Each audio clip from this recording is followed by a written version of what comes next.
আপনারা জানেন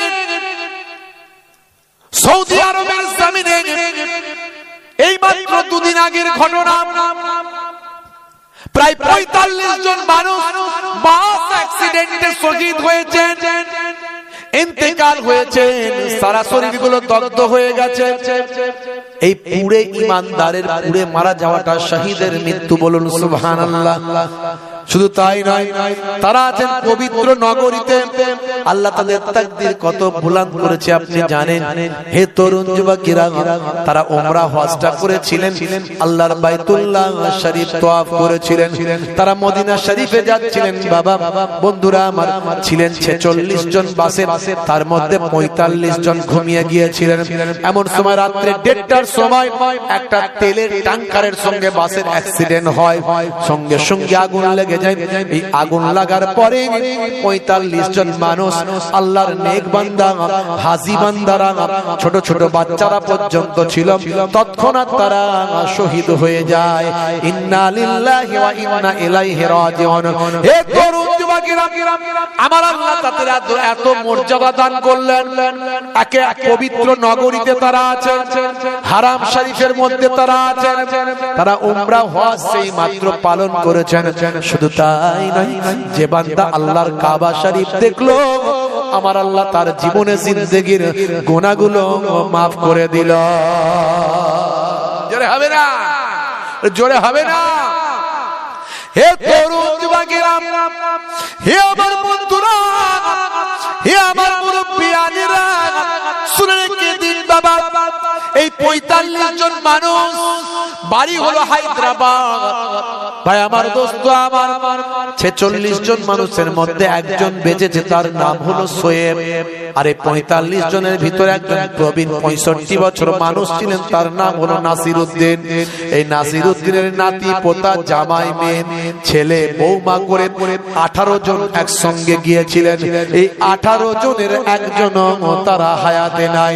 হে তরুণ যুবকেরা, আমার আল্লাহ এর দ্বারা সারা পৃথিবীর মানুষকে মেসেজ দিচ্ছেন, হে পৃথিবীর মানুষ, তোমরা মৃত্যুকে ভুলে যেও না। হে তরুণ যুবকেরা, কখন মৃত্যু আসবে কেউ জানি না। আমার আল্লাহ বলছেন, বান্দারে, হে দুনিয়ার মানুষ শোনো, ইজা জা আজালুহুম লা ইস্তাখিরুনা সাআতান ওয়া লা ইস্তাগদিমুন। মৃত্যুর যে সময় নির্ধারণ হয়েছে, সেই সময় এদিক ওদিক করা হবে না। বান্দা, তুমি মৃত্যুর হাত থেকে যেখানেই পালিয়ে যাও, তুমি লোহার গম্বুজের ভিতর ঢুকে যাও, সিন্ধুকের ভিতর ঢুকো, তুমি কেল্লায় গিয়ে আশ্রয় নাও, তুমি ভেলোর যাও, চেন্নাই যাও, তুমি মাদ্রাজ যাও, আইনামা তাকুনু ইউদরিকুমুল মাউত ওয়ালাউ কুনতুম ফি বুরুজিম মুশাইয়াদা। ওরে বান্দা, শুনে রেখে দাও, মৃত্যুর হাত থেকে বাঁচতে পারবে না। তবে এই মওতটা তাদের যেটা হয়েছে, এই মওতটা সত্যি তাদের তাকদীরকে বড় করে দিয়েছে। হে তরুণ যুবকেরা, শুনে রেখে দেন বাবা, আজকের নিউজে দেখলাম এই ৪৫ জনের কবর হবে জান্নাতুল বাকিতে। জোরে হবে না? জান্নাতুল বাকিতে মানে আমার নবীর পাশে তারা ঘুমিয়ে থাকবে। ভাবুন তো তাকদীর কত বড়। এই মৃত্যু তো কোনো দুঃখের মৃত্যু নয়, কষ্ট নেই। আছে বাবা কষ্ট, একে শহীদের মৃত্যু, পুড়ে যাওয়া শহীদ।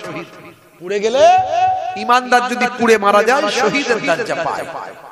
একে শহীদের মওত, পবিত্র নগরীতে মওত, উমরা হজ করে মওত, আবার জান্নাতুল বাকি মানে 10,000 সাহাবী যেখানে ঘুমিয়ে আছেন, মা ফাতেমাতুজ জোহরা রাদিয়াল্লাহু তাআলা আনহা যেখানে আছেন, হযরত হাসান রাদিয়াল্লাহু, ইমাম হাসান রাদিয়াল্লাহু তাআলা আনহু যেখানে আছেন, হযরতে বায়ামার ওসমান জিন্নুরাইন হুজুর যেখানে আছেন, এরকম আরো অনেক সাহাবী নবীর আহলে বায়াত যেখানে ঘুমিয়ে আছেন। আল্লাহ এই ৪৫ জনের সৌভাগ্য এমন করলো যে জান্নাতুল বাকিতে এরাও ঘুমিয়ে থাকবে। দেখেছেন? এই মারা যাওয়া নিয়ে কত রকমের ইন্টারনেটে, সোশ্যাল মিডিয়ায় কত বাজে বাজে খবর, কত বাজে বাজে নিউজ।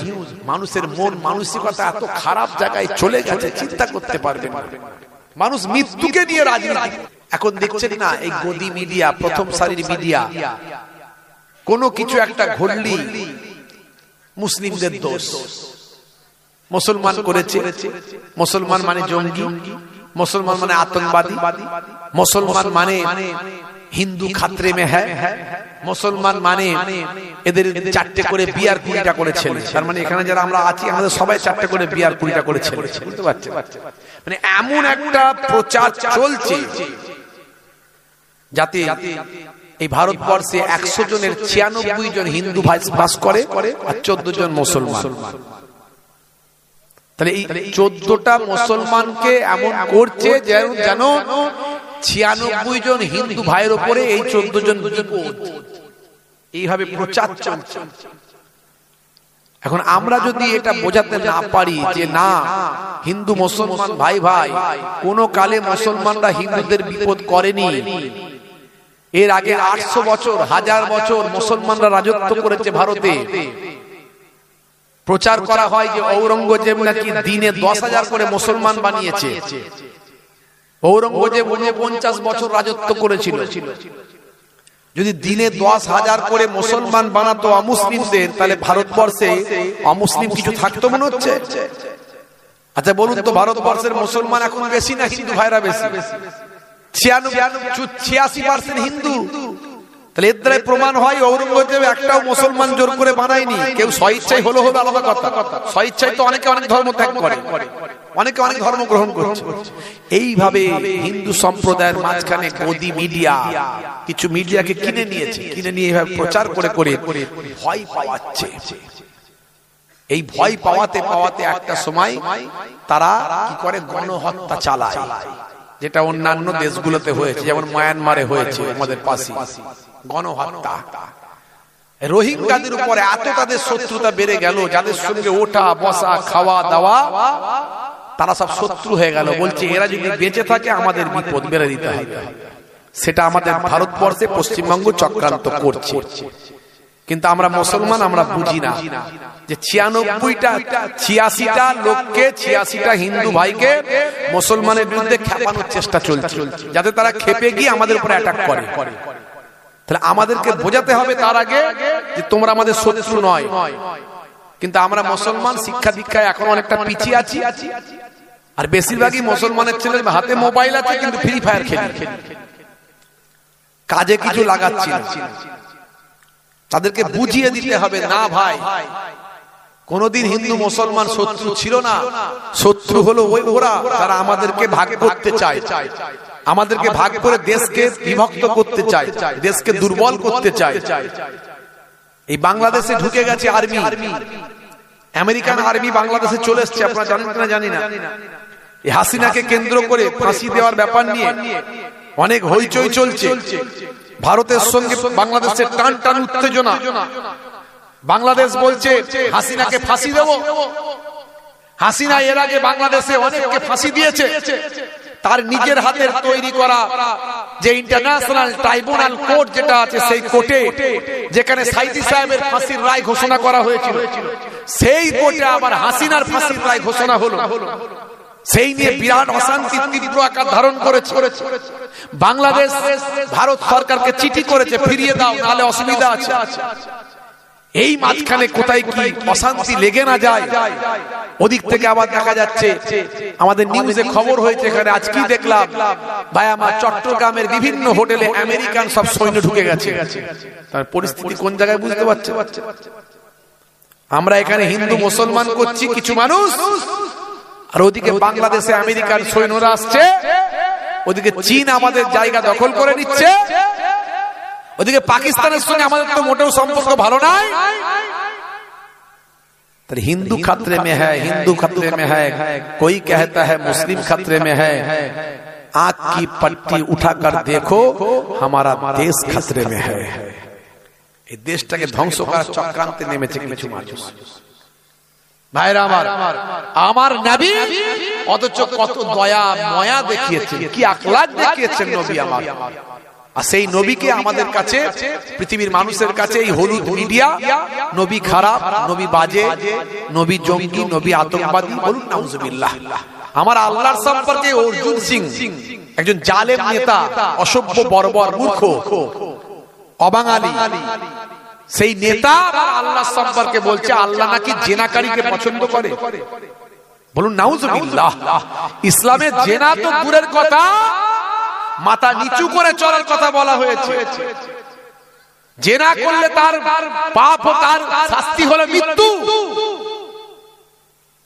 আজও আফগানিস্তানের দিকে তাকিয়ে দেখো, গুগল সার্চ করো, মাত্র আফগানিস্তানে 4 বছর তারা ইসলামিক আমিরাত তৈরি করেছে, মানে ইসলামিক ল তৈরি করেছে। গুগল সার্চ করলে পাবেন 2024 সালে তাদের দেশে একটা মাত্র ধর্ষণের কেস ঘটেছিল। 2024 সালে একটা মাত্র ধর্ষণের কেস ঘটেছে। এই একটা ধর্ষণ কেসে তারা ইসলামের আইন অনুযায়ী প্রকাশ্য তাকে পাথর মেরে হত্যা করেছে। এই হলো মুসলমানদের অরিজিনাল শাস্তি। আর আপনি বলুন তো, পেপার খুললি কটা করে ধর্ষণ আর গণধর্ষণের খবর পান? বলতে লজ্জা লাগে না? আপনার দলের লোকগুলো গুজরাটে বিলকিস বানুকে গণধর্ষণ করলো, তার পরিবারগুলোকে হত্যা করলো। এ তো সবাই জানে। তারা জেলে গেল, জেল থেকে যখন বেরোচ্ছে আপনার দলের লোকেরা ফুলের মালা দিয়ে স্লোগান দিয়ে বরণ করছে। আপনারা আবার আমার আল্লাহ নিয়ে কথা বলছেন। বড় দুঃখ লাগে কথাগুলো। আমরা তো যেটুকু আমাদের শিক্ষা দীক্ষা আছে তো গুছিয়ে গাছিয়ে বলে দিলে লোকের তো মাথায় ঢুকে যায়।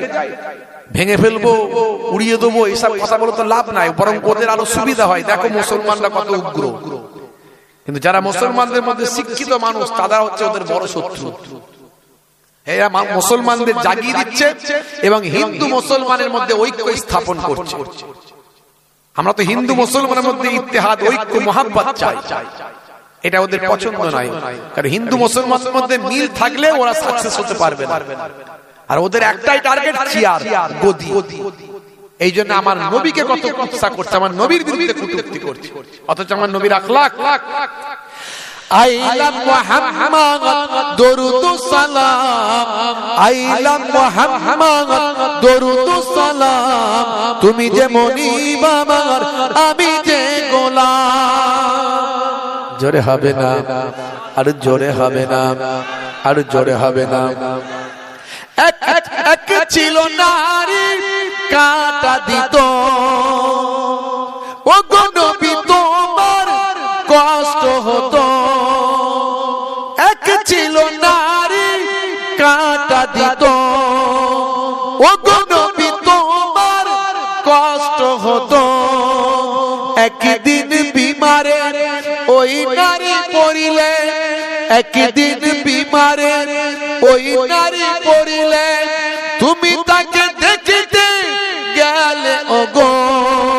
হাই হাই নবী মুগ্ধ সবাই, হাই হাই নবী মুগ্ধ সবাই, ওই নারী মানে সাদটা জাগে পায়। জোরে হবে না, জোরে হবে না। আমার নবীর আখলাকের চরিত্রে ওই ইহুদি নারী আমার নবীর কালেমা পড়ে বিশ্ব নবীর শিষ্যা হয়ে গেল। জোরে হবে না। এই তো নবী আমার, নবীর আখলাক। আর এমন ভাবে প্রচার করা হচ্ছে নবী কত খারাপ। ও গো নবী আমার কবুল করো, স্বপ্নেতে একবার দেখা দিও। সেই নবীকে দেখতে কান্না মন চায়। একবার যদি নবীকে দেখতে পাই, সবুজ গম্বুজে দাঁড়িয়ে দাঁড়িয়ে আমি তখন ভেবেছি, আমার সেই নবীর সামনে আমি দাঁড়িয়ে আছি। ও গো নবী আমার কবুল করো, স্বপ্নেতে এখনো দেখা দিও। কবরের ঘরে একবারে এসো, কবরের ঘরে একবারে এসো, কিয়ামতে হুসাইনের চিনে নিও। আইলা মুহাম্মদ দরুদ সালাম, আইলা মুহাম্মদ দরুদ সালাম, তুমি যে মনিব আমার, আমি যে গোলাম। আল্লাহুম্মা সাল্লি আলা।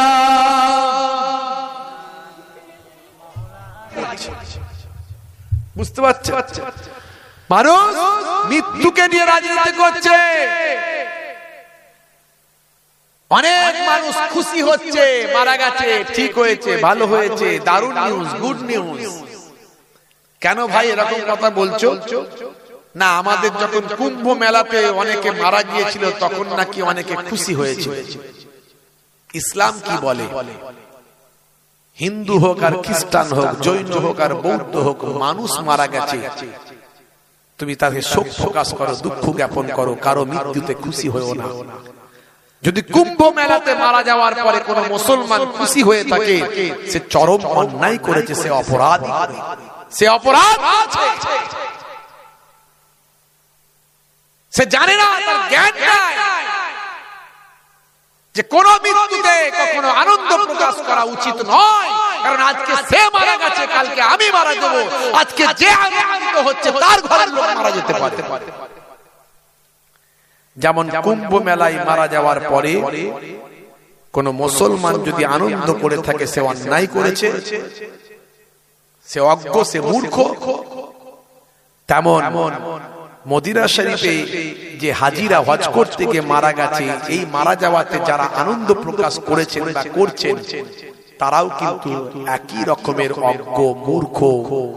তারা জানে না যে এরকম ঘটনা যে কোনো মানুষের সঙ্গে ঘটতে পারে। কথা ঠিক না ভুল বলেন? মানে একটা সমাজ, আজকে আমাদের সমাজ এত বাজে জায়গায় চলে গেছে, মানুষের মৃত্যুকেও মানুষ আর কিছু মনে করে না। এটাই হলো আমাদের পতনের কারণ। একটা সমাজ যে ধ্বংসের দিকে চলে গেছে তার বড় প্রমাণ এটা। হে তরুণ যুবকেরা, হে আমার বন্ধুরা, শুনে রেখে দিন বাবা, জেনে রেখে দেন। হে মুসলমান, একটু লক্ষ্য করুন। আল্লাহ বললেন, বান্দারে, মরতে তোমাকে হবে, মৃত্যু ছাড়া কেউ রেহাই পায়নি আর পাবে না। আজ হোক কাল হোক, মওত তোমার হবে। তাই মৃত্যুর আগে মৃত্যুর জন্য প্রস্তুত হয়ে যা। মৃত্যুর আগে মৃত্যুর জন্য প্রস্তুত হয়ে যাও। আমার মরণ আসিবে কখন কেউ তা জানে না, তোমার মরণ আসিবে কখন কেউ তা জানে না। আমি মরে গেলে তোমরা আমায় ভুলে যেও না, আমি মরে গেলে তোমরা আমায় ভুলে যেও না। আমার মরণ আসিবে কখন কেউ তা জানে না, তোমার মরণ আসিবে কখন কেউ তা জানে না। আল্লাহুম্মা সাল্লি আলা।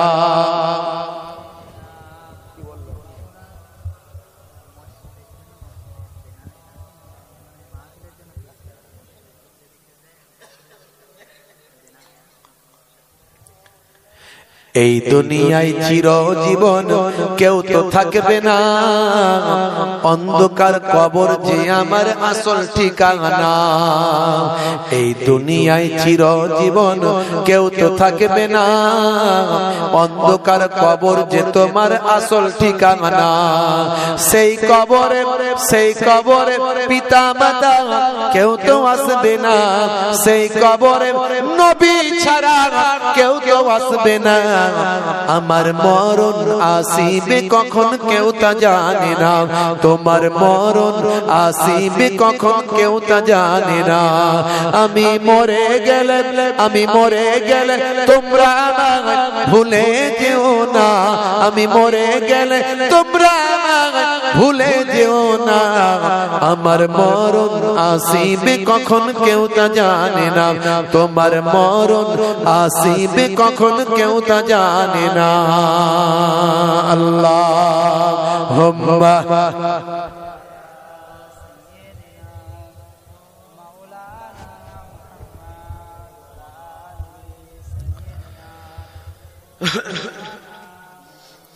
ভাইরা আমার, তরুণ যুবকেরা আমার, মুরব্বিয়ানেরা, আল্লাহ বললেন, বান্দারে, এই পৃথিবী তোমাদের জন্য ক্ষণস্থায়ী, তোমরা আমার পথে এসো, তোমরা আল্লাহ ওয়ালা হয়ে যাও, ঈমানকে মজবুত করে নাও, ঈমানকে মজবুত করে নাও, আমার পথে ফিরে এসো। এই পৃথিবীতে সব কিছু নিয়ামত তো আমি আল্লাহ তোমাকে দিয়েছি, তাই না? এই যে বাতাস থেকে তুমি অক্সিজেন গ্রহণ করছো, যারা বিজ্ঞানের ছাত্র আছে ওদের জিজ্ঞাসা করুন, বাতাসে সবচেয়ে বেশি আছে নাইট্রোজেন। বাতাসে সবচেয়ে বেশি যে গ্যাসটা আছে এই গ্যাসটা হলো নাইট্রোজেন। কার্বন ডাই অক্সাইড আছে, অক্সিজেন আছে, হিলিয়াম আছে, আর অনেক কিছু আছে। তার ভিতর থেকে আল্লাহর কুদরতি ফিল্টার আল্লাহ এমন নাকে চাপিয়ে দিয়েছেন যে আমরা নাইট্রোজেনটাকে নিচ্ছি না, অন্য গ্যাস নিচ্ছি না, আমাদের যেটা দরকার সেটা হলো অক্সিজেন। অক্সিজেনটা বাছাই করে নিয়ে নিচ্ছি। অক্সিজেনের জায়গায় যদি অন্য কোনো গ্যাস নাকে ঢুকে যেত আমরা বেঁচে থাকতে পারতাম না। ভাবুন তো দেখি আমার আল্লাহ আমাকে আপনাকে কি নিয়ামত ভাবে তৈরি করেছে। জোরে হবে না? তোমারই ব্যানার দেখো ছিঁড়ে ফেলেছে, কত আশিকের দেখো জুলুম করেছে।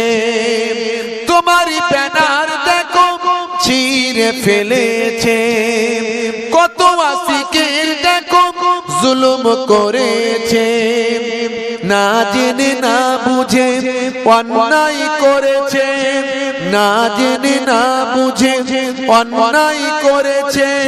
তোমার আশিকদের ইশক জেগেছে। জোরে হবে না? জোরে হবে না? আইলা মুহাম্মদ দরুদ সালাম, আইলা মুহাম্মদ দরুদ সালাম। তুমি যে মনিব আমার, আমি যে গোলাম। আল্লাহুম্মা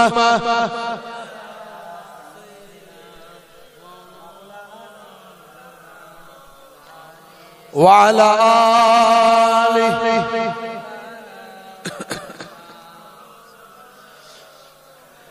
ও গো নবী দয়াময় ক্ষমা করো, ওরা তোমায় চেনে না, রহম করো। ও গো নবী দয়াময় ক্ষমা করো, ওরা তোমায় চেনে না, রহম করো। না জেনে না বুঝে অন্যায় করেছে। তুমি কত দয়াবান, তুমি কত মেহেরবান। মাইকেল জ্যাকসনও চিনেছিল। আইলা মুহাম্মদ দরুদ সালাম, আইলা মুহাম্মদ দরুদ সালাম। তুমি যে মনিব আমার, আমি যে গোলাম। আল্লাহুম্মা সাল্লি আলা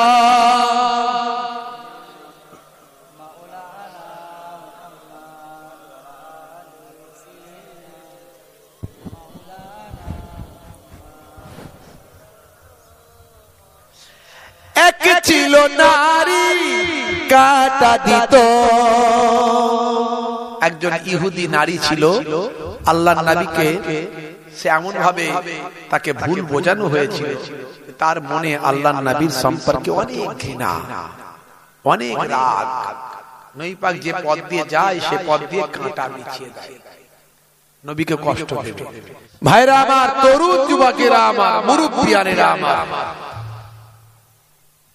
আল্লাহ রাব্বুল আলামিন আমাদেরকে বলে দিয়েছেন এই পৃথিবী হলো তোমাদের জন্য ক্ষণস্থায়ী, আর পরকাল হলো চিরস্থায়ী। এখানে তোমাদেরকে পাঠিয়েছি আমার ইবাদত, এখানে তোমাদেরকে পাঠিয়েছি আমার ইবাদত করার জন্য, অন্য কোনো উদ্দেশ্য আমার নাই। বাল তুসিরুনাল হায়াতাদ দুনিয়া ওয়াল আখিরাতু খায়রুন ওয়া আবকা। পরকালটা হলো চিরস্থায়ী, সেখানে আর কোনো মৃত্যু হবে না। হে তরুণ যুবকেরা, হে আমার মুরব্বিয়ানিরা, শুনে রেখে দিন বাবা, জেনে রেখে দেন। হে মুসলমান, আমি আপনাদের কাছে কি ওয়াজ করব বাবা? ওয়াজ করলি যে মানুষ হেদায়েত হবে এমনটা নয়, তবে আমি আমার সাধ্য মতো বলার চেষ্টা করি। আমার আল্লাহ কোরআন মাজিদের ভিতরে দয়ার নবীকেও জানিয়ে দিয়েছেন, ফাযাক্কির ফাইন্নাজ যিকরা তানফাউল মুমিনিন। You keep telling believers will benefit. হে নবী, আপনি ওয়াজ করতে থাকুন, আপনার ওয়াজটা ঈমানদারদের উপকারে লাগবে। জোরে হবে না? বন্ধুরা আমার, তরুণ যুবকেরা আমার, হে আমার মুরব্বিয়ানিরা, শুনে রেখে দিন বাবা, জেনে রেখে দেন। হে মুসলমান, একটু লক্ষ্য করো, আমার আল্লাহ জানিয়ে দিয়েছেন বান্দারে প্রত্যেক প্রাণী মাত্রই মৃত্যুর আস্বাদ গ্রহণ করবে। এ দুনিয়া হলো ক্ষণস্থায়ী, পরকাল হলো চিরস্থায়ী। মৃত্যুর জন্য যে সময় নির্ধারণ করা হয়েছে এদিক ওদিক করা হবে না। হে যুবক, শুনে রেখে দাও, জেনে রেখে দাও, কত মানুষকে তুমি মারা যেতে দেখেছো, কত মানুষের দাফন তুমি করেছো, কত মানুষকে কাফন তুমি পড়তে দেখেছো, কত মানুষ তোমার চোখের সামনে বিভিন্ন দুর্ঘটনায় মারা গেল, কত মানুষকে তুমি মারা যেতে দেখেছো। হে যুবক, তুমি এখনো কি আমি আল্লাহ